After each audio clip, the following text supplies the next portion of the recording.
भगवान को हम प्यार करते हैं, भक्ति मार्ग में चलते हैं, अहोभाग्य है। पर धन्याति धन्य वही हुआ जिसे भगवान कहते हैं कि वो मुझे प्रिय है। कौन प्रिय है?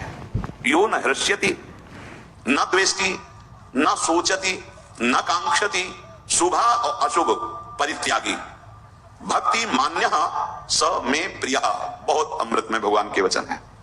यो न हृष्यति, अभी बताया, हमारा द्वेष तभी होता है जब किसी से हम राग कर बैठते हैं। राग होता है अनुकूलता में, हमारे अनुकूल वो वस्तु, वो व्यक्ति, वो स्थान, वो बात, वो चेष्टा हुई तो राग हो गया, और उसी के द्वारा जब प्रतिकूल हुआ तो द्वेष हो गया। द्वेष की स्वयं की सत्ता नहीं है, जैसे क्रोध की स्वयं की सत्ता नहीं है, ये काम से काम संजायते क्रोधा, ऐसे ही राग से द्वेष का प्रादुर्भाव हुआ है।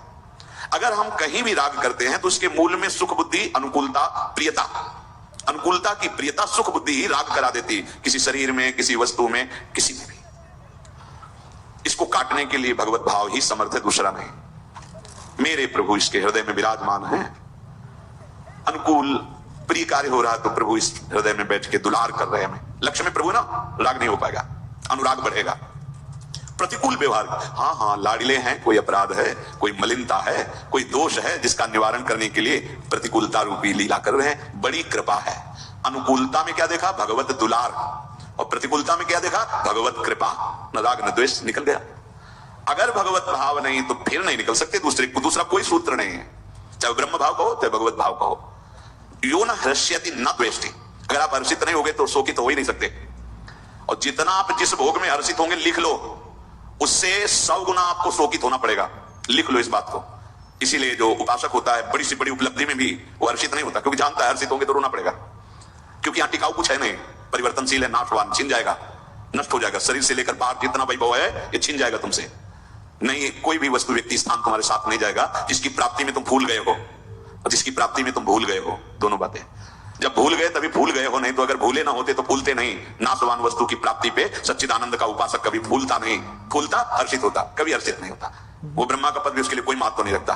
त्रिभुवन की राजलक्ष्मी देने पर भी जो आधे पल के लिए अपने प्रभु को ना भूले वही मां भागवत है, तो भूल कैसे सकता है? सांसारिक वस्तु, मायाकृत वस्तु, व्यक्ति, स्थान की प्राप्ति में अनुकूलता का बोध कैसे उसको हो सकता है? क्योंकि सच्चिदानंद का उपासक है वो, कोई त्रिगुणात्मिका माया का, प्रकृति का उपासक थोड़ी, वो परमात्मा का उपासक है। ओहो, यो न हर्ष्यति, भगवत प्रसाद रूप। उदासीनता उपासक का धन है, उदासीन अतिरही गोसाई। गोस्वामी जी ने बहुत बढ़िया वर्णन किया है। गिरा अर्थ जल बीत सम कहियत भिन्न न भिन्न, बंदों सीता राम पद जिन्हीं परम प्रिय खिन्न। कहीं भी नहीं, उदासीनता ही खिन्नता है। जो उदासीन रहता है वो उन्मनी अवस्था को प्राप्त हो जाता है। न हर्ष है, न शोक है, न लाभ है, न हानि है, न सुख है, न दुख है, एक अद्भुत आनंद। पूज्य राधा बाबा को आप देखिए, जब कभी आपको जहां वो विराजमान दिखेंगे तो ग्रीवा झुकी हुई, क्योंकि उन्मनी अवस्था, हर समय अपने आराध्य देव की लीला में, चिंतन में डूबे हुए, बाहर से बिल्कुल शून्य, व्यवहार शून्य।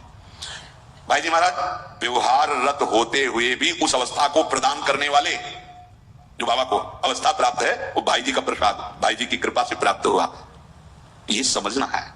अगर हम किसी भी लौकिक वस्तु की प्राप्ति में हर्षित होते हैं तो शोक को रोक नहीं पाएंगे। लड़का हुआ, थाली बजाओ, लड्डू बांटो, ठीक है, गया पूरा मोहल्ला बैठ के रो, हर्षित हुए ना, शोकित होना पड़ेगा। ये मिल गया, हर्षित हो गए, पार्टी मनाओ, नष्ट हुआ। वहीं बड़ी विचित्र लीला है, हरि दिखा रहे हैं फिर भी समझ। अब तेने तो ज्यादा वो संसार का है नहीं, गुरु आश्रम में रहते थे, उस समय एक बड़ी गाड़ी लेके एक धनी मानी पुरुष, पास के जमींदार थे, अकेला लड़का था, है फूल माला और सब। इसलिए हमें विशेष ध्यान है कि जैसे कोई ऐसा तो गुरुदेव आदेश करते, जाओ भोग लगाओ जाके, माला माता जी का स्वरूप था, उनको पहना दो जाकर के, ऐसा आद्या शक्ति देवी दुर्गा ऐसे। तो वो इसलिए पूरी घटना में याद है। तो बहुत आनंदित, तो मिठाई बट रही और स्वस्तिक का चिन्ह गाड़ी में और सब क्या क्या, बहुत आनंदित देख रहे थे। 2 घंटा व्यतीत हुए, वहां से वो ढूंढी जा रहे थे, ढूंढी घाट गंगा जी का, और बहुत बड़े महापुरुष वहां विराजमान थे, स्वामी श्री आत्मा प्रकाश, एक से एक सिद्धों का गढ़ गंगा किनारा। मोड़ में हर्षोल्लास में न संभाल पाया ड्राइवर और गाड़ी, किसी को चोट नहीं आई, केवल उनका लड़का जो एक था वही पधार गया। सूचना अभी जो वो हाहाकार, 15-20 दिन बाद उनके माता पिता पुनः आए थे, गुरुजी से भाव रखते थे। अरे हालत जो हमने देखा था उत्साह, उससे 100 गुना बढ़कर, क्या कहो अनंत गुना बढ़ के, मतलब वो जी रहे थे, बस जी रहे थे, प्राण चल रहे थे, शोका में झुलस रहे। हे यहाँ कुछ टिकाऊ नहीं, भगवान कह रहे हैं अशाश्वतम, नाशवान, परिवर्तनशील, दुखालयम, सब कुछ दुख देने वाला। कितना हर्षोल्लास मना रहे थे, ऐसा हो गया। बहुत यो न हर्ष्यति, भगवान की इच्छा, हर्ष नहीं करना लेकिन हर्षित होंगे। जन्मदिन मना रहे, अरे बैठ के कीर्तन करो और अंदर से शोकित हो कि पता नहीं कई मिनट रह गए, कितने मिनट रह गए जीवन के, 1 वर्ष गया और भगवत साक्षात्कार नहीं हुआ। यहां जिससे दुर्गति होनी उससे पार्टी मना रहे। काल ने नष्ट कर दिया 1 वर्ष, तुम्हें पता नहीं चला। 1 वर्ष जानते, 1 वर्ष किसे कहते हैं? भगवत प्राप्त हो जाते हैं 12 महीने होते हैं, 1 महीने में 30 दिन होते हैं, 1 दिन में 24 घंटे होते हैं। और जो 10,000 वर्ष की तपस्या का फल अन्य युगों में है, वो भगवान व्यास देव जी ने कहा 24 घंटे नाम कीर्तन से वो तुम्हें प्राप्त हो जाए। कलिकाल का एक विशेष गुण है, नाम संकीर्तन किया नहीं, संसारी वही बहुत दुर्गति कर रही माया और समझ नहीं पा रहे। ऐसे हर्षित हो जाते हैं छोटी छोटी बातों, फिर रोते हैं आगे। अब रोने से काम नहीं बनेगा, गलती की, हर्षित हो गए बिना भगवान के आश्रय के। इस दोष से मुक्त, हर्ष दोष है, कल भी चर्चा में। हर्ष शोक को उत्पन्न करता है। आप द्वंद्व को समझिए, लाभ हुआ है, होश में हानि आने वाली है। तुम्हारी प्रशंसा हो रही है, भोगना मत, नहीं तो आगे निंदा होने वाली है, पक्का। ये द्वंद्व है, द्वंद्व दिन है, कमाई कर लो, होश में रात्रि आने वाली है। यो न हर्ष्यति, किसी भी बात में हर्षित नहीं। देखो सत्संग है, पकड़ो बात। कुछ भी आपको प्राप्त हो रहा है, भगवान की वस्तु है, भगवान का खेल है। जय दिन रहना होगा, वो वस्तु व्यक्ति स्थान उतनी समय तक हमारे पास रहेगी, हट जाएगा। ये केवल प्रवचन नहीं, भगवत भाव को प्राप्त हुए महापुरुषों में स्थिति होती है।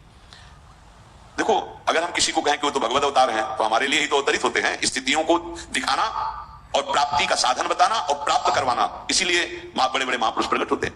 पूज्य श्री जयदेव जी महाराज को किसी धनी मानी भगत ने गए, महापुरुष थे, थोड़ी देर भगवत चर्चा हुई, थोड़ा प्रसाद पवाया, मोहरे दिया, सर्पी मोहरे उस समय चलती थी, मोहरे दी।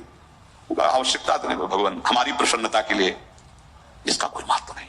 उपासक अगर लौकिक वस्तुओं की प्राप्ति में हर्षित होता है तो कुछ मिला ही नहीं, परमार्थ का कुछ मिला ही नहीं।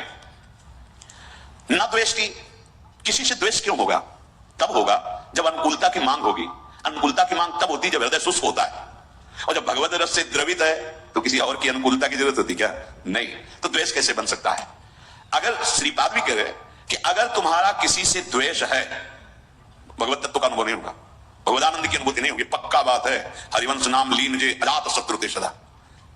ऐसा थोड़ी है कि इससे निकलना नहीं पड़ता, निकलना पड़ता है उस जगह से जहां से तुम्हें गाली मिलेगी, निकलना पड़ता है। तुमसे द्वेष करने वाले सामने आएंगे, बेमतलब द्वेष करेंगे, तुम्हें वो दिखाना है भजन का प्रताप कि अब हे प्रभु, आप जो ये प्रश्नवाचक चिन्ह खड़ा कर दिए, इस रूप में आकर के हम आपसे द्वेष नहीं करेंगे। आप मारो, गाली दो, अपमान करो, हम आपके अंतर से चरण वंदनाई करेंगे, क्योंकि आप निकल गए। और अगर द्वेष कर लिए तो जहां माला में हाथ डाला तो पहले वही आएगा। रागात्मक द्वेषात्मक प्रति अंदर के, हम यहाँ की बात कहते हैं, यहाँ की। जैसे कोई कहता है कि आज तो सत्संग में हमारे मन की बात हुई, भैया समष्टि मन भगवान की ही, तो जब भगवान में चित्त तो समष्टि मन की बात आ जाती है। वो किसी के मन की बात नहीं पढ़ते संत जन, वो भगवान की बात, तो वो सबके मन की बात हो जाती है। क्योंकि जो जो उसमें तरंगे उठ रही हैं वो पूरी सृष्टि में है, हर मन में है, क्योंकि उसी ढांचे से मन की रचना हुई। 3 ही है, सतोगुण रजोगुण तमोगुण। तमोगुण होगा तो ऐसी तरंग, रजोगुण होगी तो ऐसी तरंग, सतोगुण होगी तो ऐसी तरंग। कभी भी किसी से भी द्वेष ना होने पाए, बचाओ अपने आप को, बचाओ। आपसे और सावधानी की बात कहते हैं, सामने वाले को आप प्रणाम करेंगे से, अब आपको लगे हम तो हाथ जोड़ रहे हैं, प्रणाम कर रहे हैं, मान दे रहे हैं, तो नहीं, तुम वो क्या कर रहा है मत देखना, तुम क्या कर रहे हो बस इतनी बात देखनी। तुमने प्रणाम कर लिया, अब दोबारा उसके चेहरे की तरफ मत देखना। चेहरे की तरफ देखोगे तो फिर द्वेष हो जाएगा। हम तो नम्रता से प्रणाम कर रहे हैं, हाथ जोड़ रहे हैं, वो अपमान पे अपमान किए, हमें उसका कर्तव्य नहीं देखना, हमें अपना कर्तव्य, साधक अपना कर्तव्य केवल देखता है और निरपेक्ष हो जाता है। सबसे पहला शब्द है जिनके भगवान पीछे घूमते चरण रज लेने के लिए, निरपेक्षम।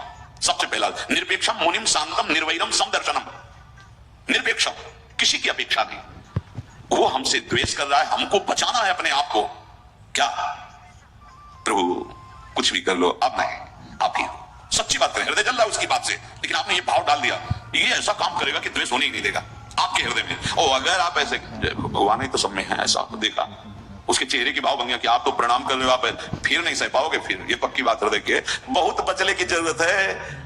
ये अहंकार का फोड़ा बिना गुरुदेव की आप ऑपरेशन नहीं होता। एक बार ऑपरेशन हो गया तो इतने चतुर डॉक्टर हैं कि एक कण भी नहीं रहने देते कि दोबारा ये कैंसर न फैल जाए। नहीं तो भैया हमने देखा है कि जब तक बिल्कुल पक्का सर्जन नहीं होगा तो ऑपरेशन तो होते छोटे मोटे, पर कण रह जाते हैं कैंसर के, और बगल से फिर वैसे ही। लेकिन चतुर जो सर्जन होते हैं वो नहीं रहने देते, कोई कण नहीं रहते। वो है सदगुरुदेव, मिटिया मेट कर देते हैं इस देहाभिमान को। ये बिल्कुल समझो, यहाँ की छाती की बात कहते हैं, ये बहुत जहर है, इसलिए कोई भगवदानंद की अनुभूति नहीं होने दे रहा, कोई आध्यात्मिक भूमिका नहीं जागृत होने दे रहा। यही भगवान के सामने कालिया फन नीचे थोड़ी कर रहा था, ऐसे ही कर रहा था।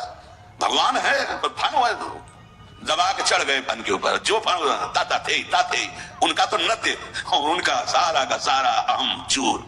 तो गुरुदेव का तो मनोरंजन हुआ, अहम के साथ खेलने। पुराने खिलाड़ी है ना, हमारी दुर्दशा अहंकार की कर दी। ये अब हमारी शरण में आ गया, अब तुझे यहां से हटना होगा या बदलना होगा। अब इस हमारे जन को तुम माया में नहीं फंसा सकता। गुरुदेव पुराने योद्धा हैं, न जाने कितनी बार पछाड़ की है और हृदय को कितनों के निर्मल किया है।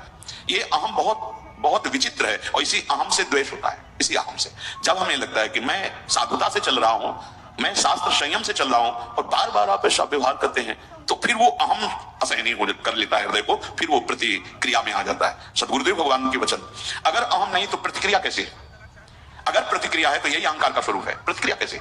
फिर एक दिन बहुत करुणा में भर के कहा कि सबके वाहन हैं, किसी के गरुड़ वाहन है, मयूर वाहन है, नंदिकेश्वर हंस वाहन है, सबके। जानते हो हमारी स्वामिनी जी का वाहन क्या है? जी हमने कहीं पढ़ा नहीं, कहीं सुना, बोले दैन्यता। यद्यपि सकल लोक चूड़ामणि, दीन अपन को माने, प्रीति की रीति रंगी लोहिता। सदगुरुदेव के वचन। अगर उपासक में दैन्यता नहीं तो प्रिया जो विराजमान कहां होगी? क्योंकि प्रिया जो का वाहन दैन्य है।